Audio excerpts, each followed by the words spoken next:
মূলা কি লিখে দাও আমাদের এলাকায় আমাকে পাশের বাড়ি এই মূলা খাওয়ালে তালাক হয়ে গেছে এক খাইলে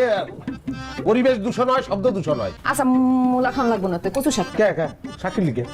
না না না কোনো কচু শাক চলবে না আমি কি তৃণমূজি আচ্ছা কচু শাকও খাওয়া লাগবো না এই যে পালং শাক কবিরাজ বাড়ি এটা বুঝলাম না হ্যাঁ সব শাক সবজি হ্যাঁ কোনো আমিষের ব্যবস্থা নাই এই সমস্ত জিনিসপত্র খাইলে এটা কি আমার শরীরে বলই দেয় আমি তো ভাবছি যে এইসব খাইলে তোমার শক্তি হইব এই লাগা এই আয়োজনগুলো আমি করছি আমরা আউগারি ভাবেন কি লিখে আম্মা এতক্ষণ ধরে খালি শুনতেছি কিছু কইতেছি না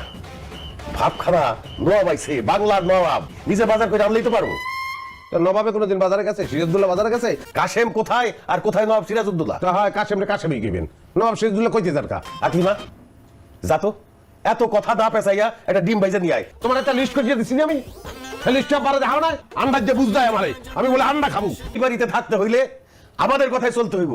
আমাদের কথা খাইতে হইব কাজ করে চলতে হইব আমি তো কই হয়তো শুনে না বেশি বেশি করে তার জানো আমার কই লাভ আছে আর কইতে পারো না সামনে সামনে কইবা আল্লাহ গো হ্যাঁ আমি কইতে যাই